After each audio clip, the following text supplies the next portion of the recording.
नमस्कार किसान भाइयों, अगर आप किसी भी फसल की अच्छी पैदावार चाहते हैं तो सबसे ज़रूरी होता है कि आपको जो उर्वरक देना है वो संतुलित मात्रा में देना है।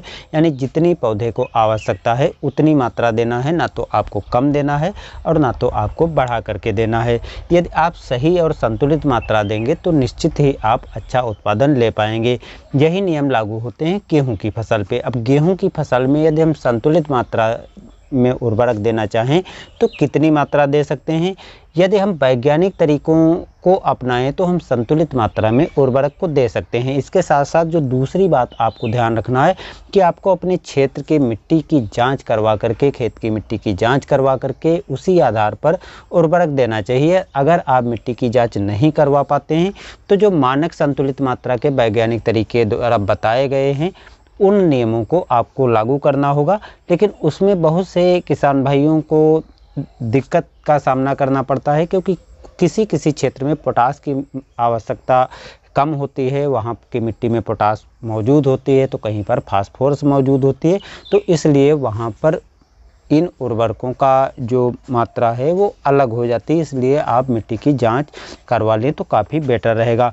लेकिन सामान्य परिस्थितियों में जो वैज्ञानिक तरीके से डोज बताई जाती है, आज हम वैज्ञानिक तरीके से जो डोज बताई गई है गेहूं की फसल के लिए उसको बता रहे हैं। हम एकड़ और हेक्टेयर में दोनों तरीके को बता रहे हैं, जिससे आपको काफ़ी सुविधा हो जाएगी कि आप अपने खेत में आसानी से उर्वरक को सही मात्रा में दे सकते हैं।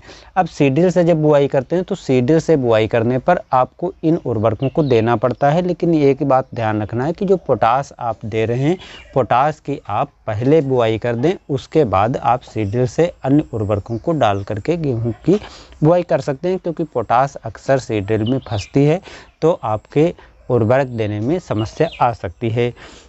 जो उर्वरक की संतुलित मात्रा है वो आपको इस प्रकार से देनी पड़ेगी। देखिए दोस्तों, उर्वरक की जो 1 हेक्टेयर की बात करें तो आपको नाइट्रोजन की जो मात्रा है 150 किलोग्राम देनी पड़ती है, जिसकी पूर्ति आप यूरिया के माध्यम से करते हैं। अब यूरिया की मात्रा जो यूरिया में नाइट्रोजन की होती है वो 46% होती है, तो 150 किलोग्राम नाइट्रोजन की 46% मात्रा के अनुपात में यदि देखा जाए तो 255 किलोग्राम आपको यूरिया देनी पड़ेगी। अब 255 किलोग्राम जो मात्रा है ये पूरी फसल में लागू करनी है।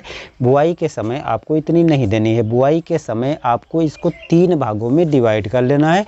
तो इस प्रकार से 85 किलोग्राम लगभग बुआई के समय देनी पड़ेगी, और जो शेष मात्रा है उसकी आधी आधी मात्रा पहली टॉप ड्रेसिंग और दूसरी टॉप ड्रेसिंग के रूप में आपको पूरी कर देनी है। तो यानी बुआई के समय 1 हेक्टेयर में आपको 85 किलोग्राम यूरिया देना है। अब फास्फोरस की बात आती है तो फास्फोरस की मात्रा 1 हेक्टेयर की गेहूं की बुआई के लिए 80 किलोग्राम की आवश्यकता होती है, जिसकी पूर्ति आप डीएपी के माध्यम से कर सकते हैं। डीएपी में जो फास्फोरस की मात्रा होती है वो 46% होती है। क्योंकि डीएपी में 46% मात्रा होती है और आपको 80 किलोग्राम पूर्ति करनी है, तो इस हिसाब से जो डीएपी की 1 हेक्टेयर में मात्रा देनी है वो 175 किलोग्राम देनी है। ये पूरी की पूरी मात्रा आपको बुआई के समय देना है, क्योंकि डीएपी की मात्रा आप बाद में देंगे तो उससे कोई इतना ज़्यादा फायदा नहीं मिलता है। तो इसकी पूरी मात्रा आप बुआई के समय दे दीजिए। इसके अतिरिक्त अब बात आती है पोटास की। पोटास की जो 1 हेक्टेयर के लिए संतुलित मात्रा है वो 60 किलोग्राम है, जिसकी पूर्ति आप म्यूरेट ऑफ पोटास से कर सकते हैं। म्यूरेट ऑफ पोटास में पोटास की मात्रा 60% होती है, तो इस अनुपात में आपको 1 हेक्टेयर में 100 किलोग्राम म्यूरेट ऑफ पोटास देनी पड़ेगी, जिसकी आप बुआई के समय पूर्ति कर सकते हैं। बाद में देने से पोटास से भी इतना ज़्यादा कोई फर्क नहीं आता है। तो कुल मिलाकर के यदि आप 1 हेक्टेयर में बुआई के समय जो उर्वरक देनी है उसमें 85 किलोग्राम आपको यूरिया देना है, 175 किलोग्राम डीएपी देना है और म्यूरेट ऑफ पोटास 100 किलोग्राम देना है।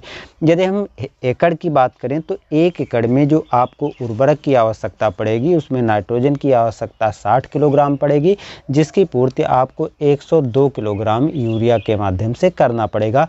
इसी प्रकार से फास्फोरस की मात्रा की आवश्यकता 1 एकड़ में 32 किलोग्राम की पड़ती है, जिसकी पूर्ति आप डीएपी के माध्यम से 70 किलोग्राम डीएपी दे करके पूरा कर सकते हैं।